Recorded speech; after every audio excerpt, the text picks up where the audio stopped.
I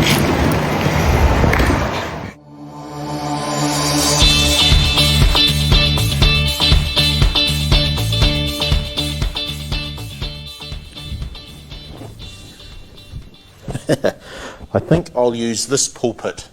It's slightly safer than the last one. But anyway, now that I've gotten your attention, I thought I would drop into your social media feed today and talk about how we can get into 2025 and start off with a splash. Last week, I talked about reflections, this idea of reflecting back on 2024, taking some time to gather your thoughts and assess how that year went for you. And today we're going to build on that. I'm going to talk about projecting into 2025. Now, I don't know if you're like me, but every year at about this time, I start to go through the whole process of making New Year's resolutions. The start of the year is a unique time to pause and reflect. And I believe that there is something special about being able to take stock of where you're at and taking time to consider where you want to go. And for me, the where I want to go part falls into a number of different camps. The first thing I always do at the beginning of most years, when I say always, as a generalization, most years I do this, but the thing I do is I review my life statement. Why do I do that? Because it's important to me that I live my life with the end in mind. One day, like yourselves, I'm going to die and I'm going to have to give an account of my life before God. And so for me, my life statement goes hand in hand with my calling. My life statement helps me to stay focused with what it is I believe that God has called me to do. Now, in Mark chapter 1, when Jesus calls Simon and Andrew, he uses these words. He says, "Come and follow me, and I will make you fishers of men." And you can read that in verse 17. Other versions say, "Come and follow me, and I will show you how to fish for people." It's the "I will make you" part that I find fascinating. You see, following Jesus and personal development and growth go hand in hand. Another way of saying this is, come and follow me and I will develop you. I will show you. I will upskill you. Now, in this context, in the ancient world, fishing was a major industry, especially around the Sea of Galilee. And fishing with nets was the most common method. Jesus calls his disciples out of this industry to fish for people with the same level of energy they had used to fish for food. And now we know, as we look back, that the good news of the gospel, that is the message of Jesus, would become like a net, lifting people from dark waters into the light of day and transforming their lives. And God was going to use the disciples to partner with him to fish for people. The principle hasn't changed.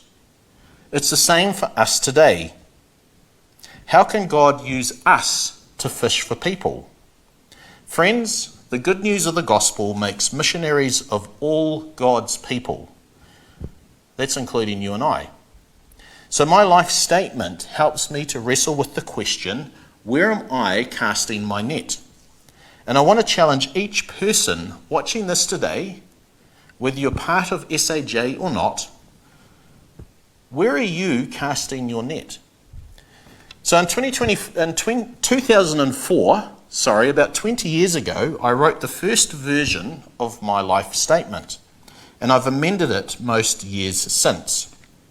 Now, as of 2025, my life statement says this: I want to spend my life advancing the kingdom of God in the hearts and minds of people here on earth. I want to be a loving husband who is faithful, a father who loves his children and his grandchildren, a son who honours his parents. I want to purposefully invest in the emerging generations while being committed to my local faith community and taking responsibility within wider society. I want to have mastery over the scriptures, And I want to set myself goals that push physical limits while having fun along the way. So that's me. Those are the things that are important to me. Is it perfect? By no means. But I've written it to remind me and refocus me on the things that I believe are important. If you have never had a life statement, maybe this is something you might find helpful to put together to reflect the things that are important to you. Now, out of the statement, each year I ask myself a number of questions. The first question I ask myself when I think about the year ahead is one around physicality. What do I want to do physically this year that will both maintain my physical well-being but also set a challenge that I can look forward to? Now look, friends, I have to be honest. In 2024, I have not had a good year in this regard. I have put on more weight than I think I ever have. So this is something that I am taking very seriously as I move into 2025. I have a special event coming up in the calendar year that will push me to my limits. And that means I need to give some thought as to how I will train for that. But the importance for all of us of regular exercise, whatever that looks like for you, cannot be understated. The second question is related to my mental well-being. What am I going to do to keep myself in a good place mentally in 2025? Now, my life experience has taught me that my mental and emotional resilience are at their best when I make sure that I am having regular rest, good sleep, and a rhythm of Sabbath built into each week. So those are the things that are important that I am going to prioritise as I move into 2025. The third question is related to my emotional well-being. How are things going with my family and those close to me? How are things going with my marriage? How can I be a better husband, father, and grandfather this year? Is there anyone I need to forgive in order to move forward? And then finally, but I believe most importantly, what little things am I going to do this year in order to grow with my relationship with God? How am I going to get better at what it is that I believe He has called me to do? And so for me, growing in my relationship with God, I divide into three parts. And I like to think of these three parts as firstly my personal growth, secondly my service to my church family, and thirdly my contribution that I'm making to wider society. In other words, I want to review my personal spiritual growth practices alongside the contribution I'm making to my church family and the voice I have in the way that I serve the wider community. Now, when I think of my personal spiritual growth, I'm reminded of the saying, slow and steady wins the race. So a question I ask myself is this: what small actions can I take regularly that will make the biggest difference over time? Now, it's quite interesting because a question I often get asked by people is this: how do you know so much about the Bible? And by the way, I believe that question is incredibly subjective, because I know a lot of people who are way more familiar and a lot more gifted at navigating the text than I am. But the way that I answer that question is by saying small little bits over a long period of time. In other words, when I was a young person, I got into the habit of reading my Bible most days. In fact, I can't imagine my life without it. But at this stage of my life, I am now reaping the benefits of that one practice. So, over a long period of time, we're only talking about 5 or 10 minutes a day, right? So this is a realistic thing that anyone can do. But an important question that I will wrestle with as I head into 2025 is this: am I regularly in the Word? Other questions that I'm going to wrestle with are, do I intentionally set aside time each day to pray? Will I intentionally incorporate an element of Sabbath into my week each week? If you're not sure what I mean by this, you can go to our YouTube channel and watch the series Push Pause, Slowing Down to Be with God. And it outlines everything that I mean by that. And if you do that, my prayer is that would be very helpful for you. But I've learnt that making sure that I have the Sabbath principle built into my life means that all of these other disciplines fall into place easier. I find it interesting that when you read the Ten Commandments, that is the only spiritual practice incorporated into the Ten Commandments that is there to help you grow. So if you have a Sabbath, then that's when you pray, that's when you connect with others, and that's when you can get into the Word. Now, another question that I have is around generosity. How is my level of generosity? Am I giving, not just financially, but also with my time and my talents, to God and to my church family wholeheartedly as an act of worship? It's that act of worship part that's really important. Maybe this year I might like to practice the presence of God in silence. Maybe I'd like to explore fasting and find some other like-minded Christ followers to hold me accountable. These are some of the things that I am now reviewing. Now, this is by no means an exhaustive list of personal spiritual practices that will help me grow. But these are the questions that I will be wrestling with when I think about how I can grow personally in my relationship with God throughout 2025. Now, for those of you who are listening and who belong to the Salvation Army in Johnsonville, as we head into 2025, I'd like to remind us of the intentionality behind the reason that we exist. I want to remind us of our corporate focus. The mission of the Salvation Army in Johnsonville is to help people find and follow Jesus and make a positive difference in our world. And so it is my hope that as we move into 2025, that this can outplay itself in our lives in the following ways. I am hoping and praying that as the year unfolds, that all of us will make room for others to join us.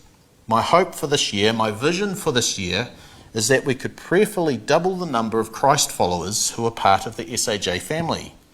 This is one way of tangibly knowing that we are fishing well. So for all of us, me included, I would love it if we could put into practice what I call the 1, 2, 3 principle.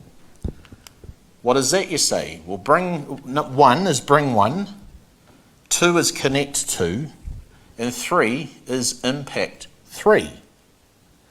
So what does it mean to bring 1? Very, very simple. This year, at some point, step out in faith and invite someone new to church. And I say this for a couple of reasons. Firstly, as I've already talked about, every Christ follower is called to be a fisher of people. This means praying for and reaching people with the good news of Jesus. In SAJ and churches in general, we exist to help you do that. And as a key leader, by the way, I am not exempt from this. In fact, I think some of you will know here that in 2024, I have reconnected with some and they are now coming to church. So I'm not exempt from these things. So one way you can prayerfully share the good news with others is by bringing them to church as you talk about the things of God together. Secondly, I say invite people to church because a lot of Christ followers right across the church in New Zealand became disconnected and isolated through COVID. And it's not good for believers, or anyone for that matter, to be isolated. Now, if you're someone who is watching this who was disconnected because of COVID or for whatever reason, friend, maybe it's time for you to come home. We would love to see you. So that's bring 1. The next thing is what we call connect 2. There are, I believe, 2 important connections for every person in the life of SAJ, or in the life of churches in general, and they are these. Are you connected to a small group? And are you serving in a team? Friends, I believe that one of the most important things you can do in the life of your church is be connected to a small group or a Bible study. Yes, corporate worship, our big gatherings are important, but I believe it needs to be balanced out by gathering with a smaller group of believers to do life together, to be in a safe space to ask your questions, and also to walk with others on their faith journey for mutual support and encouragement. Doing life together is a really, really important part of the Christian faith. Now, one of the things that really encourages me about SAJ is the high participation levels in small groups. And I just want to put it out there that we're always looking for leaders for new groups. In fact, at the moment, the demand for groups exceeds the number of leaders that we have. So maybe some of you might prayerfully consider becoming a leader in 2025. So that's the first point of connection. Are you connected to a life group? The second thing to ask yourself is this: are you serving in a team? And I like to think of it like this: if everyone who came to church did one thing well, who served in one way, our church would continue to be an amazing community to be a part of. And it would ease the workload that often sits on the shoulders of the few. So as we head into 2025, please consider being connected into a life group, and please consider serving in a team if you're not doing so already. So that's bring one, and that's connect two. Now, the third part of the 1, 2, 3 principle is what we call impact 3. In other words, what 3 areas of my world am I making a positive difference in? Am I making a positive difference for the kingdom in my workplace, in my school, in my university, or in my retirement home? Am I looking and working to help reform and contribute to wider society on my school board or in my sports club? Or am I making a difference on speaking out on key harmful social issues? Whatever this looks like for you, the key principle here is that of being salt and light. In our world that is hurting, we have a world, a local community that is full of hurt. We have a lot of very disconnected people.